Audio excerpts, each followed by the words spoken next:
I just really remember the brotherhood and the sense of camaraderie and the lifelong relationships I've developed with people. Matthew Rushton is a veteran who now serves as a police officer in the Hermosa Beach Police Department. He served in the Marine Corps and was stationed in Afghanistan and at Camp Pendleton in San Diego for a total of 6 years. Here's his story. What originally made you want to enlist in the Marine? So when I was in high school, I knew I eventually wanted to become a police officer, and I knew I would need some sort of life experience that would basically put me ahead of other candidates and make me look that much better. Um, and I decided to enlist in the Marine Corps. And then I also decided I wanted to do college at the same time, so I ended up doing both, thankfully, and got my bachelor's degree and ended up doing the Marine Corps on the side as a reservist. But I really just wanted life experience and to feel a sense of accomplishment at a young age and know that if anything I set my mind out I could do, and then it ended up making me a much better police officer when I did apply, and now that I'm doing the job. What was training for the Marine Corps like? Training for the Marine Corps was very physical. We did lots of running, lots of push-ups, lots of obstacle courses. Basically, you're expected to be in good enough shape to run into battlefield and come out victorious. So, I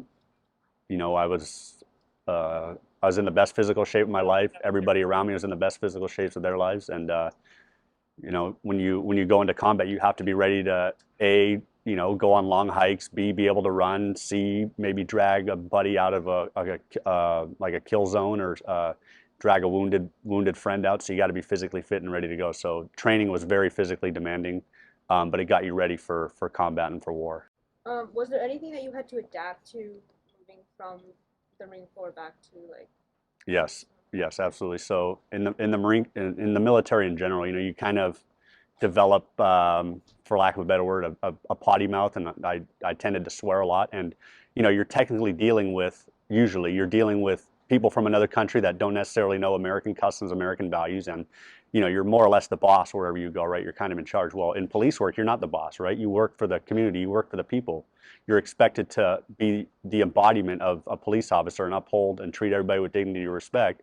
And you got to remember that people are always watching what you do, because everybody sees law enforcement, everybody knows that I'm wearing a badge, and every contact I make is going to be scrutinized, and I have to make sure I'm always making a good video and representing myself in the department to the best of my ability.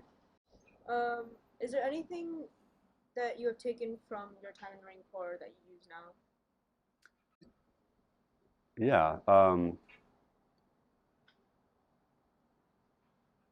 I guess in terms of police work, like, nothing, and I say this loosely, but I feel confident in my training, whether it comes to firearms or, tactically approaching situations. I'm confident in my abilities.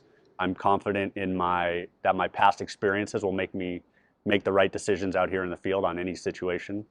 I'm confident if, God forbid, we do have an active shooter somewhere around here, I know that I'll be one of the first ones to run right to the gunfire like I'm trained and supposed to do, and I'm confident in that in myself.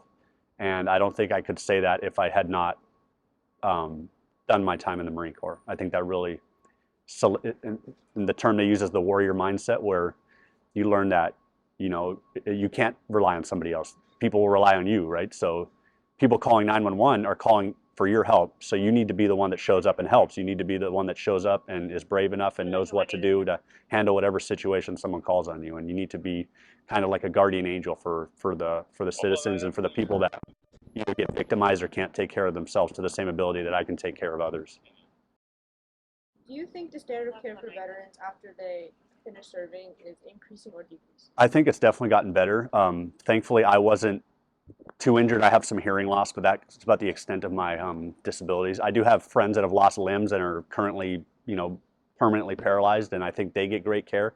I think it falls off when veterans get a little older, like maybe in their 60s, 70s, and I don't think it's necessarily anybody's fault. I think it's just that at that point the veteran has been so far away from medical care from the VA that it's hard to go and start up there. Whereas someone that like my best friend Carlos, who lost his legs in Afghanistan, he's 30 now and he's been getting care since his injury when he was about 20 or so. So he'll always be part of the VA. He always knows where to go. But I think the disconnect with veterans and veteran care is over the long term, and when they get into their very older ages. And obviously the mental side of it is still lacking, I think, but I think it's lacking everywhere because there's, when people are in that mindset of either suicide or depression, there's very little that can help someone overcome that when it comes to when people are at their darkest and in their most their most vulnerable spot. So I think the mental side of it still needs a lot of work, but I think that's the case everywhere. So. What is one thing that you think that can be improved for veterans, other than like the mental?